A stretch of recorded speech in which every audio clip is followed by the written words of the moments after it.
Écoutez, la transformation d'un enfant de Dieu vient par le système du renouvellement de son intelligence. Si tu as eu longtemps la mentalité de quelqu'un qui dit l'argent, c'est vanité de vanité, il faut te repentir parce que Dieu a enregistré. Il faut dire à Dieu, Seigneur, je ne savais pas. Maintenant, je sais. Parce que ce que tu n'estimes pas bien, Dieu ne te donne pas.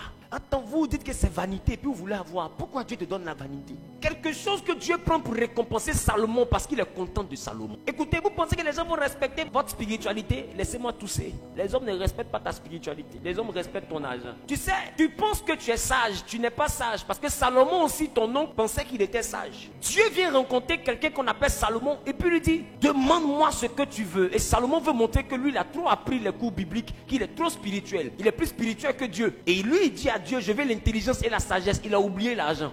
Dieu dit à Salomon, ce que tu as demandé là, c'est bon. Mais je vais compléter dessus la richesse et la gloire. Sur le champ, il n'a pas compris. Parce qu'il avait une sagesse qui n'était pas renouvelée par l'intelligence de Dieu. Pour lui, c'était un jeu. Mais devant là-bas, quand la sagesse de Dieu va le remplir, Salomon va dire, j'ai vu que la sagesse vaut mieux que la force. Mais la sagesse du pauvre est méprisée. C'est là que Salomon va comprendre qu'il pouvait être le roi le plus sage. S'il était pauvre, on n'allait pas le prendre au sérieux. Amen. Lui, il ne savait pas, mais Dieu savait. Les gens ne te prennent pas au sérieux parce que tu es spirituel, mais tu n'as rien. Les gens ne respectent pas la sagesse, ils respectent l'argent. Et Dieu savait ça. Alors il dit, petit, tu pries une prière que toi-même tu ne comprends pas. Laisse-y compléter l'argent, tu vas comprendre devant. Salomon même a repris encore la sagesse de Dieu. Et puis lui-même il écrit, l'argent répond à tout. Donc tu savais ça et puis tu ne tuais pas l'argent. Frères et sœurs, laissons à gauche, laissons à droite, sur la terre. Ce que l'argent ne peut pas régler, c'est Dieu seul qui peut régler. Amen. Aujourd'hui, l'argent donne fesse à quelqu'un qui n'avait pas fesse. Tu connais l'argent? Tu vois, mais l'homme, il a gros ventre comme ça, il n'y a plus abdos. Ce n'est pas tablette de chocolat, c'est Nutella. Mais l'argent fait qu'il a abdos. L'argent. Et puis il y a une dimension, quand l'argent devient beaucoup, on appelle ça lent. Dis avec moi lent.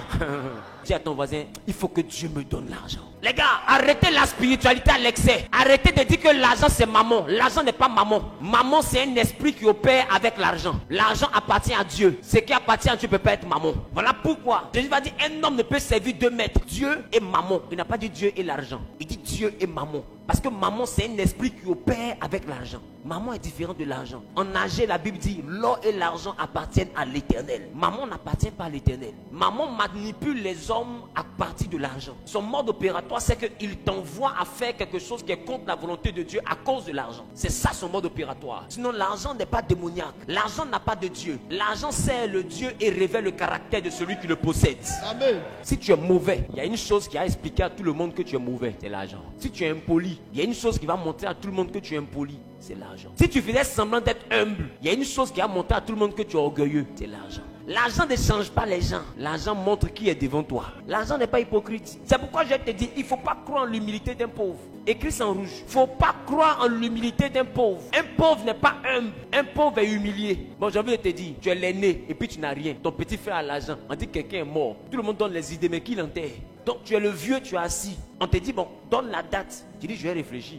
En réalité, ta réflexion, c'est le temps de partir appeler ton petit frère. Tu ne peux pas donner date. Donc tu portes le nom. Mais ce nom est rempli d'une certaine honte, ce que tout le monde ne voit pas. Faites attention. Est-ce que je parle à quelqu'un? Est-ce que je parle à quelqu'un?